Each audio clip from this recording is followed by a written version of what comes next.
There's a light in the sky, rising in the air. There's a feeling so strong. It's time to light the fire, like a bright shining light. Learn, getting more out of life. Learn, sharing time with friends, feeling so strong.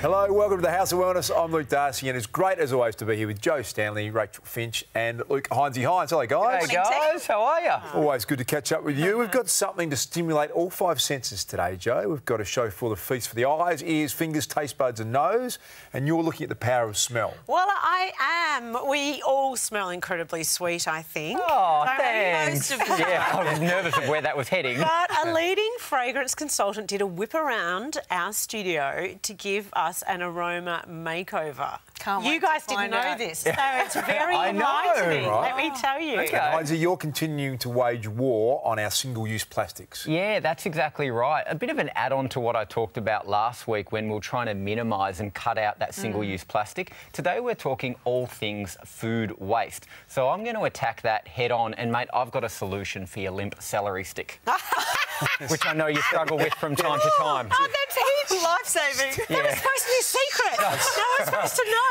No, it's okay. Personal, Hinesy, which brings us to the eyes, Rach, and you're one of the very brave volunteers who are about to give us a bit of an eyeful as part of the all-new Full Monty Ladies' Night. How'd it go? That's right, Daz.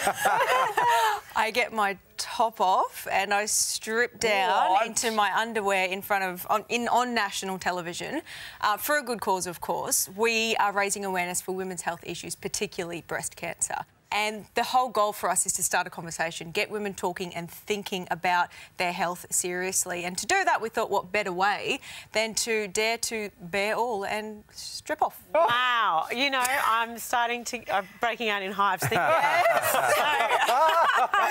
how did you get the courage to do this? I don't really know. It took me a long time to agree to it.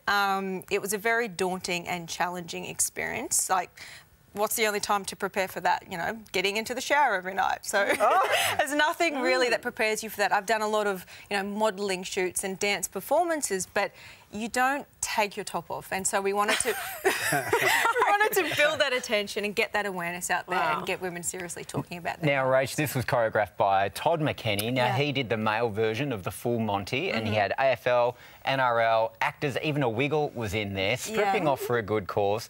What was it like getting back on that dance floor? I was in heaven for that aspect of it. Like, as you guys know, I met my husband, Michael, on Dancing with the Stars. So there was a reconnection for that beautiful memory there.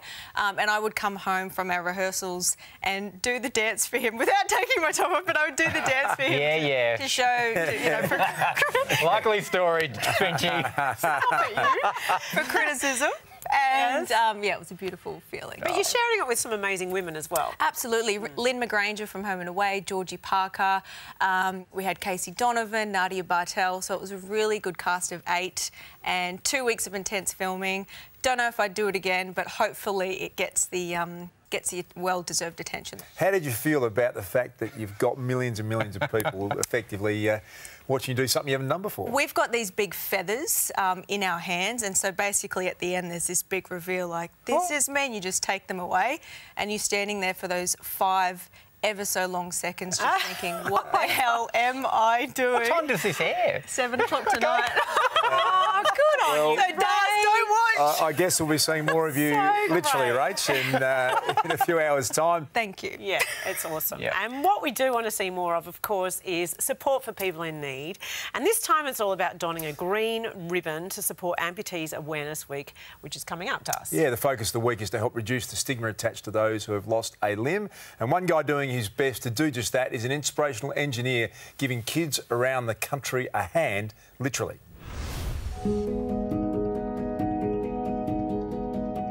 We found out at 16 weeks pregnant that Izzy didn't have her left hand. So it was a bit nerve-wracking up until when she was born, but then when she was here, there was clearly nothing else wrong with her. Not that there's anything wrong with her at all. She's perfect, just as she is.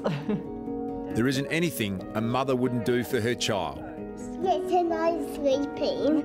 So Kate was adamant she was going to find a way to help Izzy.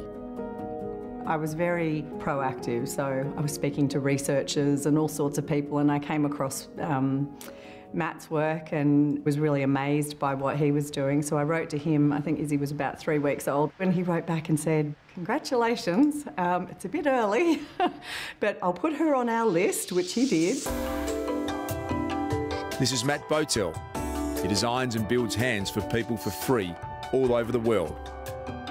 In 2014, I was working as a senior engineer at Toyota, and they announced that we'd be closing down in 3.5 years' time. And I just wanted to find a way that I could use my engineering skills to really help people. So I decided to make one hand for one kid at the time using a 3D printer, and it just became really, really addictive and something that I knew that I wanted to continue doing. Matt's designs are all open source, meaning anyone in the world can download them and print them on a 3D printer. So before we release any of our designs open source, we verify that we can make them on the lowest cost 3D printer available. This is a $200 printer that was bought at Aldi. So this may be the only thing that people are able to access in different parts of the world. So it's really important for us to ensure that our designs can actually be made on machines that aren't as high quality as ours. But this technology is so inexpensive that even Matt's top-end printers are only $1,300 each. The reason we have so many printers is because it takes about 12 to 15 hours to print one hand, but spreading those parts over multiple printers, we're able to reduce that lead time down to 4 hours per hand. So we're able to make multiple hands a day. One of those hands has now been made for 3-year-old Izzy. So when the hand first arrived, she kind of just had this look of awe on her face and just a giggle that was, you know, very heartwarming. But, you know, it's not meant to be something that she wears every day, and she doesn't. You know, like most kids, she kind of threw it away after a little bit, after the novelty had worn off. But we asked for the hand for a very specific reason, which was for riding her bike. Crash! I went the wrong way. The biggest difference I think it's made is with her confidence. Just the joy, and, you know, they're the little things that I think we all take for granted.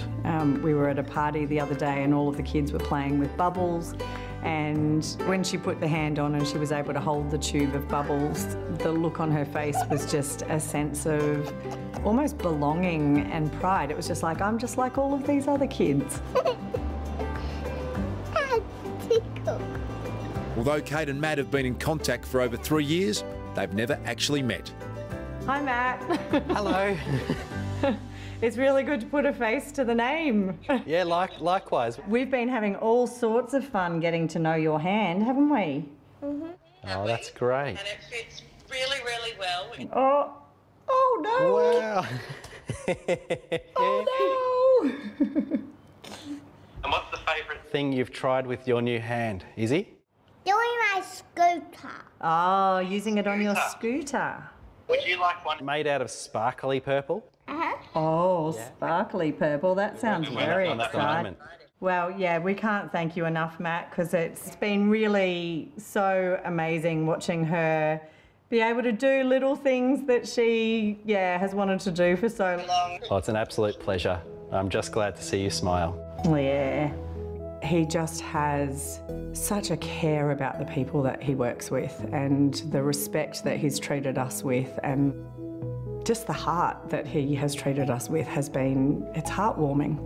It's heartwarming. Weezy cuddle. Weezy cuddle.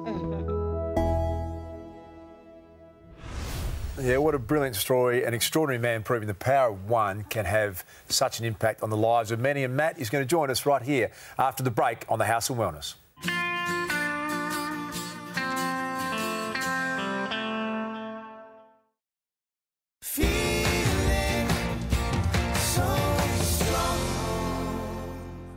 Before the break, we met Melbourne engineer Matt Boto and 3-year-old Izzy, just one of the many kids Matt's helped by designing and making a working hand absolutely free of charge.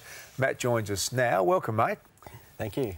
I tell you what, Matt, I absolutely love what you do. You're changing lives, and this all started by you being made redundant, like from a retrenchment. What was the link? How did you end up here? Started making hands. I wanted to make one hand for one kid while we were going through this really, really difficult time at Toyota. And, you know, it was a situation where it was seen quite negative at the time, and I just wanted to do something positive, because I think in life we can't always control what goes on around us, but the one thing that we can control is our mindset and our attitude, and I just wanted to do something positive with my skills as an engineer to help people. Matt, what are the hands or devices made of? So we actually make our hands out of a compostable material.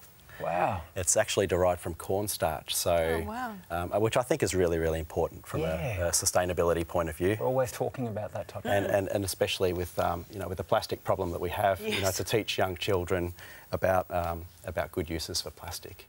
I still can't believe you just do not charge for that, the actual hands or the devices or your work. How much would one of those cost to make? One of these hands here would cost about, at that size, about $5. $5 to $8, yes, in materials. Yeah. But that's not counting the hours of work that you've put into it. And yes, I mean, even your IP, you know, you've designed these and you're giving that away. Yeah, so the reason I put that price on it is the material price, and we release all of our designs open source, so anyone around the world is able to download them, scale them to the correct size and print them out. So that's the material cost, which would cost somebody else to make it. Okay, so but how do you fund your business, your life?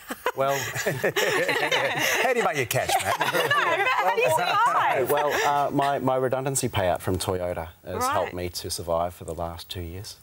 And my wife told me just to follow my passion, and she supported me all the way, and we both work full-time at the moment as volunteers, and we've just founded a charity called Free 3D Hands, and she supports me and has my back. And you've had some sponsorship as well along the way? Some support? We've had support through crowdfunding up until now. But now that we're a registered charity, we're able to accept tax-deductible donations. Well, Matt, you are an inspiration in every sense, and you brought in some examples of your work, and I believe not every item is an exact body part. Can you talk us through what you've been able to do here? So this is what we call the kinetic hand, and this is for children born without fingers, and it affects about 1 in 10,000 kids. To be able to use wrist movement to open and close the fingers. So if you bend the wrist on that, you'll actually see that the fingers can then open and close. And this allows, you know, to do simple grasps, to pick up a cup or to hold on handles. And what's this interesting thing? We make all kinds of things, and this was this piece here was originally made for a girl that didn't necessarily want a hand. All she wanted to do was skip with her friends at school, right? So it's a skipping rope attachment, which you can put the handle of a skipping rope in. And then there was another kid who wanted to play the piano but didn't have a left hand. So we invented this little thing that goes into the skipping rope attachment, which they already had. And then just by rotating the wrist, it stretches 1 octave of a piano. And you can play in any major or minor key. So just little simple things like this, and that would probably cost 50 cents to make. And how much joy that's bringing someone, you know. But also, Matt, what you've highlighted there is children want to feel the same and feel accepted, and to play with their friends in exactly the way that their friends play. And you're giving them that freedom. Well, we don't have a means test. You know, if a kid wants to skip, they can skip, and whether they're born in Toorak or Timbuktu, we post them out to them all around the world. We just sent one of these skipping rope attachments to someone in Africa the other day. So, What's been some of the biggest challenges you've faced doing this? Probably the biggest challenge that we had was recently, you know, someone tried to shut us down, actually. We had the Therapeutics Goods Administration re-evaluate whether these devices are a medical device or whether they're an assistive device. And we had some really great news, and we've been classified as these not being a medical device, so we can continue providing them to people around the world. So that was a really big win, I think, for this movement in making devices more accessible to people around the world. So they're robotics, they're not supposed to be a prosthetic of any kind? No, so these are assistive devices. They're not designed to be worn all of the time, but just to just to enhance people's ability to try new things. You know. And what's next for you then? What's next? Well, we're working with 2 biomedical engineering students from Melbourne University to develop a bionic arm. So we're trying to develop the equivalent of a $40,000 to $60,000 arm, and our target is $50 in parts. Wow. So, Your brain. I love it. Unbelievable, Matt. What a gift you have. See, for me, it's just something that I really, really enjoy. I really enjoy making things and being able to share that with other people. And I think each and every one of us has something really special that we can share with others. And it just, for me, it's brought so much happiness and joy. And yeah, I want to be doing this for a very, very long time to come. Yeah, man, you shared that you've used your redundancy from being retrenched at Toyota to help fund this part of your life. You're 2 years in, but at some point, to make this sustainable, what do you need? Because everyone has to, look after themselves and their own family at the same time. What's the model that's going to work for you? So I have a really strong reservation in drawing a wage from the charity from mum and dad donations. So at the moment, what we really would like is a corporate sponsor that donates to the charity with the intention of us being able to draw a wage just to put food on the table from that, so that then, when a mum or dad from around the country donates, they know that that money is going towards making hands and getting to them, to people all around the world. We've had some inspirational stories on the House of Wellness, Matt. That's right up there. Congratulations on the work that you're doing. What a great story indeed. And don't forget to pick up a green ribbon for National Amputee Awareness Week coming up in October. Plus, go to the House of Wellness website to find out how you can contribute to Matt's very good cause as well. Up next, Hines is on the Waste Warpath. Plus, we sniff out the positive power of sense right here on the House of Wellness.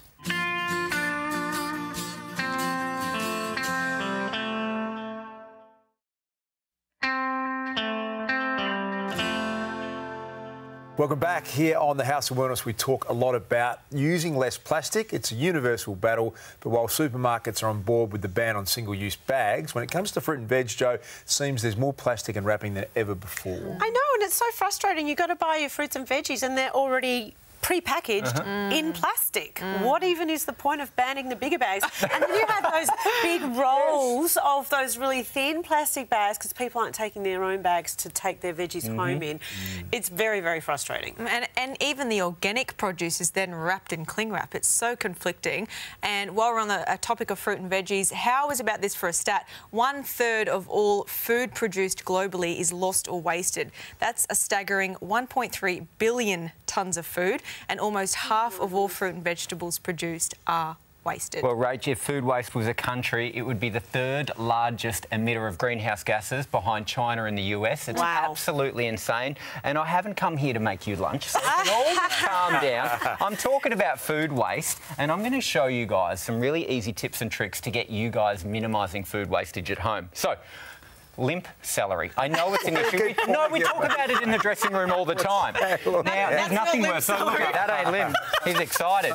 So, for celery, fruits and veggies emit something, a hormone, a ripening hormone, all right, which is what causes the celery to go limp. So to prevent that, what we do is we wrap it in foil just like so, which allows it to breathe. Conversely, if we wrapped that up in plastic and sealed it, that enzyme would be staying in the bag, making it go limp and all fuzzy. We don't want that. Okay. Now, let's talk about our berries here for a second. It's berry season and they do go off pretty quickly. So what we want to do is we want to wash them in a combination of water and vinegar. And my tip is apple cider vinegar. That's my go-to for healthy vinegars. Rinse them off really, really well, and then pack them back in the container that you got them in. Don't throw that out. And then with a little bit of paper towel to absorb any of that moisture to prevent them going. There's your lunch, Joe. Oh, thanks. Enjoy that. Now, who loves a vase with flowers at home? Me. Well, let's fancy up your fridge a little bit because we can use things like fresh herbs, our basil there, asparagus, and even this beauty. Look at this. Don't have flowers at home? Spring onion, boom, there you go. Bob's your uncle. You have got a delightful flower arrangement in your fridge at home. Now, tomatoes. I'll give you a little bit of a quiz. In the fridge or out of the fridge? What do you reckon for these beauties? I do tend to keep them in the fridge. Okay. Is that the wrong answer? Well, you're ruining your flavour. Wrong answer. What happens, tomatoes can't handle the cold, and what you do, you actually take all of that good flavour out of them by putting them in the fridge. So let them ripen naturally on the bench. Good to go. Absolutely delicious. I got more. But wait, there's more. Apples. These guys really make your other produce ripen a lot quicker. So you want to contain these guys separately in the fridge so that they don't make your other produce go bad sooner. But they actually come in hand with the humble potato. So keep the apples away from most things, but they prevent the potato from sprouting. So Okay, hang on, I'm confused. I'm putting my potatoes in the fridge? Yeah, together. Oh. There you go. I thought I kept my potato in a dark cupboard. You say potato? Yeah, I say potato. Now, guys, while we've got the celery out, before we wrap it all up in foil, we want to put... Yeah, you see that? See what I've done here? But I feel like that's a lot of work for me, like to... I'm putting celery with bread. Yeah. No. So hang on, so you put the celery... What is that doing? So you put the celery in with the bread to prevent your bread from going stale. They have a chemical reaction with each other, which keeps your bread lasting fresher for longer. Or you could eat it quicker. And then for the produce, you know when it's like almost on the way out and you think, am I going to get a use out of it or not? You can basically get a non-plastic food storage container and you want to put it in water. So you chop your veggies up, especially your root veggies, and store it in water. We absolutely love it. Guys, but what am I doing with that? Does it? Those you've gained an extra couple of days out of your carrots by putting them in water. Absolutely. And you use the water in what you're cooking in as well. Drink it. Hydration is the key, Joe. I'm loving it. Carrot water. Even freezing them as well, like for smoothies. Yeah, create bags. So if you've got fruit that's rotten or veggies that's almost on the way out, create freezer bags and you can put them in smoothies, stocks and sauces. Oh, it's an education for me, Hinesy, because most things go in the fridge for me. I put the tomato sauce in the fridge. Is that... Oh, it's controversial. All right. Jam goes in the fridge. Yeah, jam's in the fridge for sure. You've got to put your eggs in the fridge, don't you? Yeah, I do. It depends where you live. It's all about climate in Australia. So usually if you're down here in Melbourne or Victoria, your eggs on the bench are fine. OK, well, from what we put in the fridge or the pantry to what we put on our skin, this week we caught up with a fabulous family of 3 generations of women who are living proof that age is just a number. I'm very happy. I have a beautiful family together. And how old are you? Oh, I don't want to tell. Nonna Raquel is 89 years old. With her daughter Maria and granddaughter Natalia, they are 3 generations strong. How do you feel about getting older? Do you like it? Well, do you not like it? I don't feel I am old. Okay. If you think I am 89, started to be old. Yeah. But otherwise, I do the things like before. Okay, so In this family, age means nothing. They all share an infectious laugh for life and health. My mum is very honest. She, I guess, has sort of taught me to be confident in myself. The television look at me. And that confidence shines through. These women are all content in their own skin, a message that's at the core of their skincare. When it comes to beauty, beauty is really from within. But you can, of course, you can work on the external part, why not? My skincare routine is definitely to moisturise morning and night, and I've done that for a long time. My message to Natalia about getting older is that it's okay to get older, and stay on top of how you're changing, which is, of course, in terms of skin, it's going to get drier. Stay on top of it. Staying on top of it means maintaining skin as it ages with a calcium-enriched moisturiser to restore the skin's density. And you're never too old or too young to start. I think we all have pretty good skin, though. Yeah, let's be honest, we don't really. My nonna, I think, is most similar to me. So there's times where we butt heads, but I admire her strength, resilience, dedication to her family for sure, and she still has a sense of humour. I take something from here because It's important to look after your skin because you only have the one go at it, really. And it's, I guess, the first thing people see and unfortunately judge. So feeling confident in your skin on the outside makes you feel more confident in your skin on the inside. When it comes to beauty regimes, families pass tips down through generations. Old or older is just a state of mind. This is the golden age of skincare and the end of age bias. I've learned from my mum and my nonna to be confident in myself, always treat everybody with respect, whether they're old or young, always talk to people. I guess I've also learned that getting together as a family is really important. Do you think I need to wear makeup? No, you don't need it really. See, I don't need to wear makeup. Because you're nice without nothing. Thank you. Oh, what a beautiful, close-knit family. Proving, of course, Rach, that real beauty comes from within. Absolutely, that's what we're all about here. Great story. From glowing skin to the positive power of smell. That's right after the break on the House of Wellness.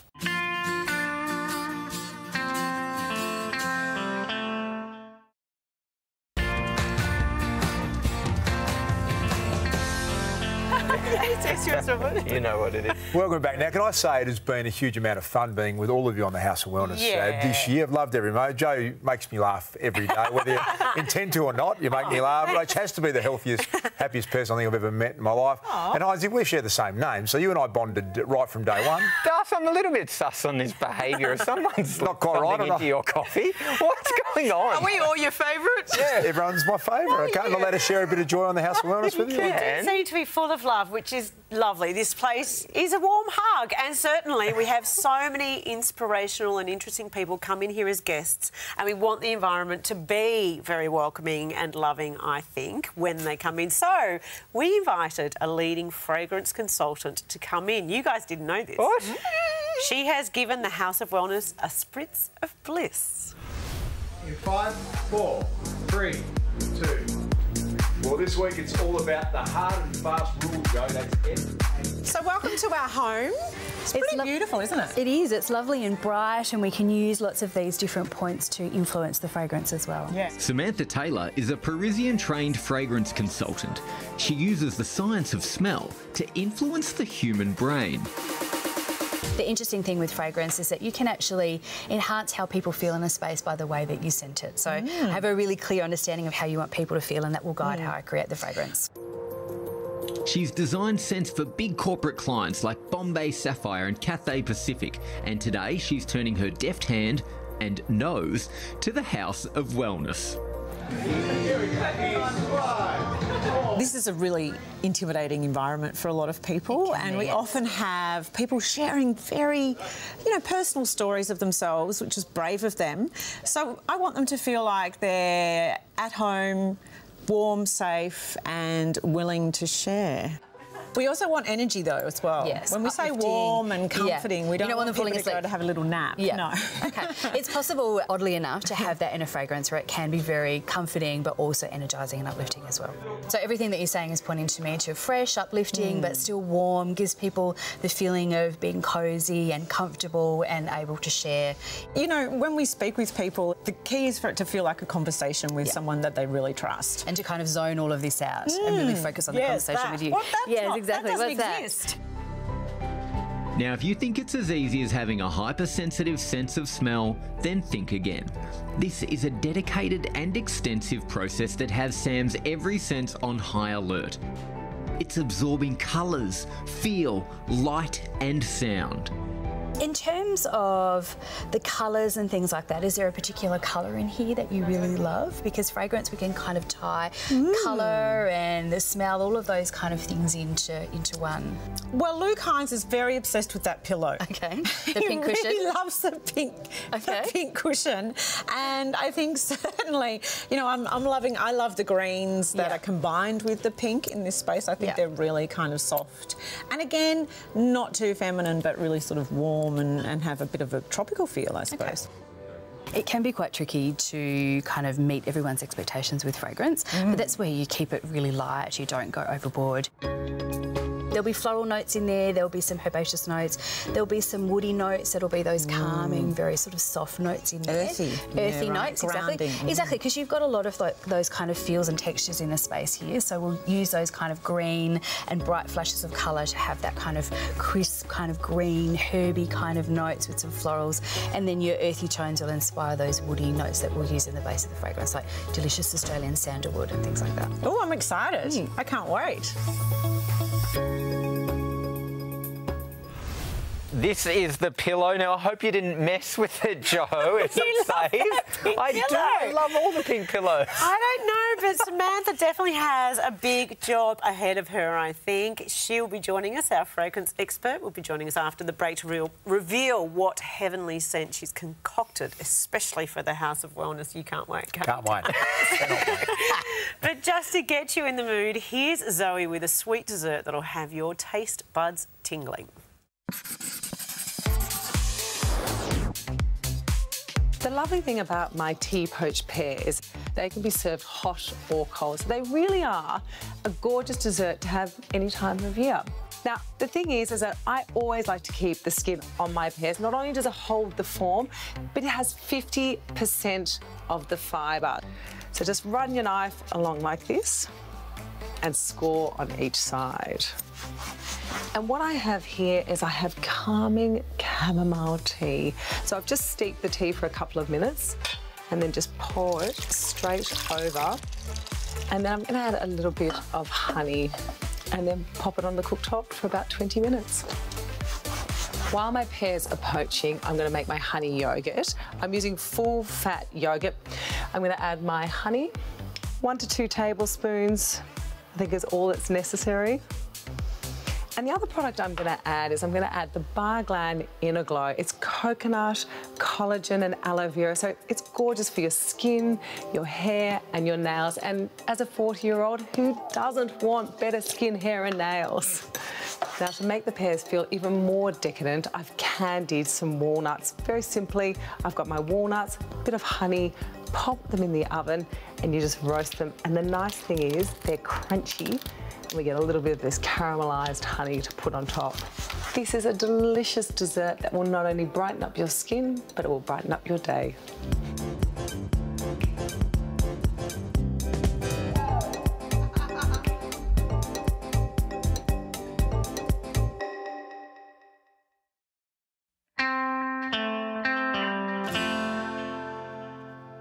Welcome back. Before the break, Joe, we met Samantha Taylor, a renowned fragrance consultant who specialises in creating custom-made scents for different environments. Welcome, Samantha. Thank you. Thanks for joining us. Now, before you reveal our new scent, tell us, what does a sense of smell actually do and have the power to influence? So the reason that we have a sense of smell is to be aware of the environment around us, to be aware of danger. So that's things like smells, so good smells, bad smells and dangerous smells, but also food. What do you do when your milk has been in the fridge for too long? Smell it. Exactly. Oh, sniff test, my mum always. Exactly right. So exactly. So that's the reason that our smell and our memory are linked, is so that if we drink that milk or we ate that bad prawn or something like that and you're sick, your memory says, OK, no, when you eat or drink that, you're ill. The nice side of that is that it also has the ability to kind of take you back to your early childhood when you're smelling beautiful things. So nice. Yeah, it's very emotions, memory and smell are intrinsically linked. OK, so you are all about the good smells and blocking out the bad smells. Is it a skill that can be learned, or do you have one of those naturally good noses? You can be naturally inclined to have a great sense of smell, but you can train your sense of smell as well. I don't have a naturally amazing sense of smell, but I love all smells, good and bad. Like if someone says, "Oh, that smells horrible," we're like, "Give it to me, let me try it." Smell it, because it's a really good way to kind of train your nose. Now, Sam, funny. I was thinking about, Rach, hands off that pink pillow. Seriously, I do love that pillow. But how do you take into account colours, textures and people's personalities and then wrap it all up and put it into a scent? It's pretty tricky. It depends who you're working with. So if I'm working with a fashion designer that have a really particular aesthetic, I worked with one fashion designer who was obsessed with perfume, so he came along with 20 bottles of perfume and we smelt everything. But then it might be for a brand. So once I made a fragrance for Bombay Sapphire, which is a gin company. So that was awesome. They sent me a case of gin. Or 10. Yeah, exactly. But there's 10 specific botanicals in there. So it really depends on the client that you're working with. And the space as well, and how you want people to feel in that space too. Well, that was going to be one of my questions. You know, you've got this sterile grey office building, like a bank or something. Is it talking to the people, or is it just assessing those colours and areas like you're talking about? It's a little bit of everything. Yeah. It's, you know, the fragrance has to be congruent with the space, so it has to feel like it fits. It's like colour and smell really go together. Yeah. So if I was working with a bank, you know, you want to feel really safe and like you're in an environment, you know, steadfast. So the smell of leather actually makes people feel very comfortable and very safe. So you create quite a warm kind of fragrance. All right, Samantha, you've been working with Joe on a special House of Wellness fragrance. What have you got for us today? So I I used all the different sort of points in the space to inspire the fragrance. So would you like to have a sniff? Yes! So I did use a little bit of your pink pillow inspiration. Thank you, Sam. Thank you. This started off with quite a straightforward sort of citrus scent, because citrus is the kind of scent that people really sort of naturally gravitate to. It's really refreshing, it's really clean, it's uplifting as well. So we've got citrus in here. You mentioned citrus. sandalwood we saw in the package. Yes, yeah. So there's citrus at the top notes. You've got to do this, Darcy. Yeah, wave it in front of your nose, yeah. So citrus has the top notes. There's a note in there called farnesol, which is kind of a watery, soft note, because I was quite inspired by the blues in the space. There's jasmine in there. Jasmine helps people kind of connect emotionally. Yep. There's a touch of geranium there, because I really liked, there was a bright red cushion over here when I was here last time, and there was something red hanging up in the corner, so I quite liked that. I think I'll call it Botanical Beauty. Botanical Beauty, yeah. Oh, right. Very florally. Yeah. And it's beautiful. I really wanted it not to be overly floral, because you want it to be a little bit gender neutral. Yes. But there is cedar in there and West Australian sandalwood, which So are my favourite materials. what would we do, you know, for people to get a waft of this? We don't shove it under their nose when they come in. How are we going to dispense this around the studio? So there's different ways you can do it, you know, candles, the kind of sticks, which I'm not really a fan of. But there's also ways that you can put little machines in the corner that dispense the fragrance. If it were a building or your home, you can actually plug little machines into your air conditioning unit as well. I love it. Yeah. I just want to spritz through the place like I'm a flight attendant at the end of an international flight. Well, I love it. It's given me a bit of an instant pick-me-up, Samantha. Thanks for joining us. And it's our official fragrance, I think, at the House of Wellness. We might go into business. What do you think? Why not? We might get Sounds this one out there. Over to someone who's always a breath of fresh air. That's Gerald at the Health Bar. Have you noticed a bit of an energy lift given Samantha's produced this for us, Gerald? I'm going to add, Darcy, my own version of wellness fragrance in the form of turmeric and ginger and black pepper. Lovely. Turmeric, ginger and black pepper. Mate, this sounds like a delivery from the Three Wise Men. Talk me through it. If you've got joint issues, Hinesy, then that combination is absolutely ideal. OK, so what I'm trying to get a grasp of here is what is it going to benefit, who is it going to benefit, and how do we use it? We are really struggling these days as we age to make sure our joints stay in the best health possible. Yeah. So it's important to make sure you maintain those all the way through. And these are three herbs with long history of making a difference to joint health and mobility. How do they help? Let's start with turmeric. Now, turmeric's been around since the 13th century. And this is it in root form, yeah? That's root form, powder form. Please don't touch the powder. It's root form. And the important thing there, it's full of curcuminoids. Now, they are anti-inflammatory. So when you get some pain, say, in a knee joint, there's a whole series of pain chemicals released, and that's called the inflammatory cascade. What turmeric does is get in there and block the inflammatory cascade. Now, these can help fight nausea as well, and it can help clear kind of indigestion. Is there anything else that this can assist with? Well, that's really related to ginger, which is another powerful anti-inflammatory. And from that perspective, that's been around a long time. So when you combine the two and then you add Indian frankincense, which is Boswellia serrata. That's an amazing herb, and there's been a lot of clinical work showing that it actually increases joint mobility. So quite fascinating. Put in there black pepper to help the absorption of, it's like a recipe. Put in there black pepper to help the absorption of the turmeric. It's a good package. All right, so that last one you mentioned, the Boswellia, that's not something that would be readily available necessarily. So how can we find these and get them into our system? You can add some of those things to cooking, which is fine. That gives you a little taste of what's going on. But if you're facing issues with your joints, Hinesy, it's best to look at them in supplement form to get the therapeutic blood levels to make a difference. All right, so who's going to make the most out of this type of combination? People with poor mobility, with aching joints, with those worried about the ability to keep moving as they age.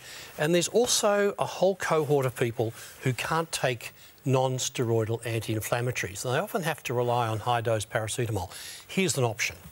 All right, well, this is a bit of a game changer because we're always being told, be more active, move every day. So incorporating this into our lifestyle is going to be a game changer so that we can actually do that, yeah? You service the car, you service your joints. You feed them the good feed. That's what this does. Oh, mate, I love the car analogy. You always rev me up here in the health bar. Absolutely love it. Gerald, thank you. The A to Z of vitamins is brought to you by Go Healthy, New Zealand's #1 premium supplement brand, now available in Australia.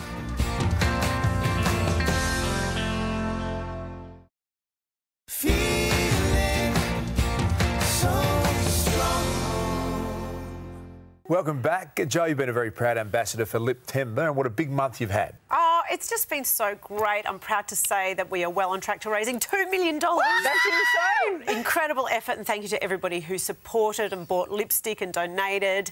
But I've moved on from lipstick to nails, or should I say nail, for the Polished Man campaign, which is all about ending violence against children. Yes. Nail. So you are an ambassador for Polished Man, and what is the significance, Joe, aside from making Darcy look prettier? Why are you painting Darcy's nail? Well, that's exactly right. So Polished Man calls on people to have a conversation around the fact that globally, every 5 minutes, one child dies due to violence. It's a really, really shocking statistic and something that needs to stop, something that I'm not willing to live with, and I know that people aren't. So we paint one nail in 5 to start the conversation, to say that we need to step up, we need to raise money. You can sign up to be a Polished Man or woman yourself and raise money and, yeah, keep the conversation going that we need to stop this. It's just not okay. Horrific, Joe. You were telling me the numbers today. It's just a disgrace, and first time I've ever worn nail polish, Joe, and I'm very, very proud you wear to it do well. it. Thank you. Very worthy cause. I think that's my colour. I'm still reeling a bit from Matt and his 3D printer limbs today. That story was just amazing. What an impression he has left, and also on the Port Macquarie school that has collected thousands of plastic bottle caps and brought a shredder to turn the lids into plastic filament. They're sending it to Matt here in Melbourne. He's going to make more devices out of the recycled plastic, and that is a great recycling story. Good people helping good people. Isn't that beautiful to see? On these 3D printers, the type of plastic they use melts down and then they set it and it is unbreakable. And in China, they used one of these 3D printers to print with concrete and built a 2-storey house. Yeah. What? Wow. I love that. I'm looking forward to the day when they can print chocolate. Yes. Roll it out. Healthy chocolate? Yeah, that's right. Healthy chocolate. Something for everyone, always on the House of Wellness. That's all we've got time for today. Log on to houseofwellness.com.au for more information on anything from today's show. Don't forget, as always, to tune into our radio show every Sunday and look out for the spring edition of House of Wellness magazine with Anna Heinrich on the cover. Thanks for being with us, and thanks also to our very good friends at Chemist Warehouse. We'll see you next time on the House of Wellness. Give us a touchdown. Yeah, you can lose it. Blue's your colour. Brings out your eyes. I like it. Sharing time